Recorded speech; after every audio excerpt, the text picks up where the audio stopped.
Voice prompts on Hinge are very underrated. If you're not using them already, you should probably start. Because the biggest problem with dating apps is that your voice, your tone, your vibe, confidence, humor, it doesn't actually come through. And voice prompts actually help you bridge that gap.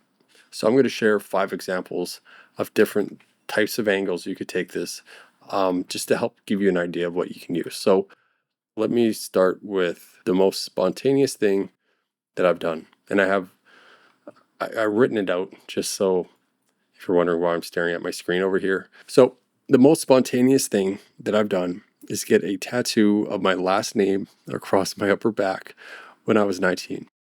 I thought it was cool. I mean, it's not in that Ed Hardy font, at least. It's semi-fancy. So if you're into guys with semi-fancy last names across their upper back, then I'm your man. Pretty simple. I'd probably, if I was using this right now, would probably give it like 2 or 3 tries. Maybe space it out a little bit more, but yeah, it's pretty simple. I thought of this just because, I mean, it is true. I don't know if you can see it. Maybe I shouldn't be including my last name on video. Um, but yeah, try to sound more conversational, casual, have some range with your tone, but still very much keep it to you and how you sound. Now, next is how to pronounce my last name. And I actually have this on the recording, so I'm just going to play that for you. So my name is spelled with 2 R's. And for some reason, practically my whole life, whenever teachers or whoever would call my name, they would end up calling me Gerard instead of Jared. And I don't know what it is about the second R that throws them off so much that they end up calling me a completely different name. But yeah, in case you were thrown off as well, my name is, in fact, Jared. Simple, easy. Next, my biggest date fail. And I've shared this story in a different video. Let's go. My biggest date fail was actually a second date many years ago when I was 21. I thought we were watching a movie together, but it was actually with her whole family. And on top of that, her dad gave me a piece of paper with bright pink font listing his requirements of dating his daughter. It had things like not sitting too close or not touching, and just, yeah, that was fun. Just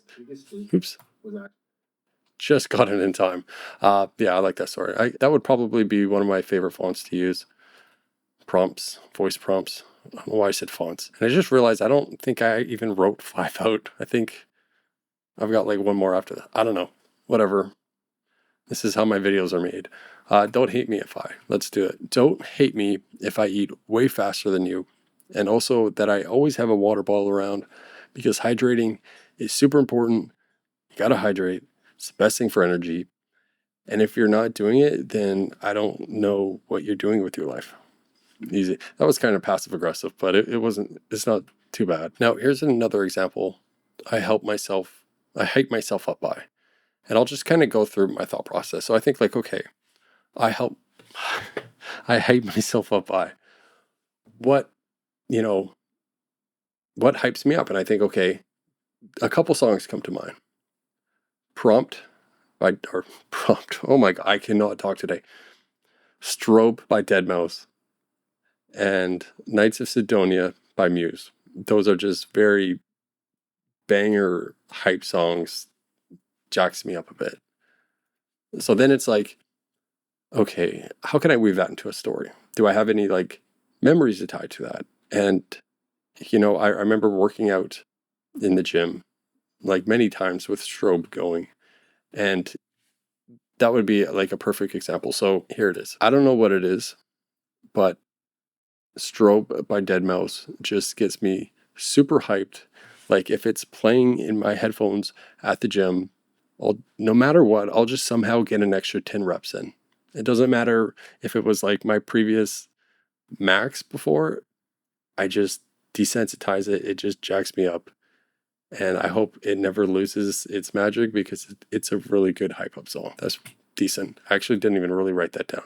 That was half freestyle, but I actually do recommend you write it down, because you'll probably mess it up like me. And by the way, if you happen to like either of those songs, and you like shook your head and like, oh, cool, like we have something in common. Like that is the entire point of a good prompt, whether it's an audio prompt, video, text. We just shared something in common, and that's exactly what you want some chick or whatever, or if you're the 1% of like women who actually watch my channel, some guy. That's the type of thing they have to know they're the right person. They have to know that you have things in common. So to do that, share those types of things, because that like little bit of connection that you had with me there, they can feel it too. And if you share a lot, there's going to be some women who like all the things you're into. So yeah, that's really the gist of it. I hope you find that helpful. If you're currently using one and it's working well, a good way to tell if it's working well is, are you getting comments on it? I'll get like, I don't get a ton just because I have a video as well. And I have, a few pictures of my puppy, which it competes for clicks as well. But I get a decent amount of attention just saying like, you have a really nice voice. I like your vibe, whatever it is. It's just, if you're getting that sort of thing, it's working well. And otherwise, I'll just talk to you again soon.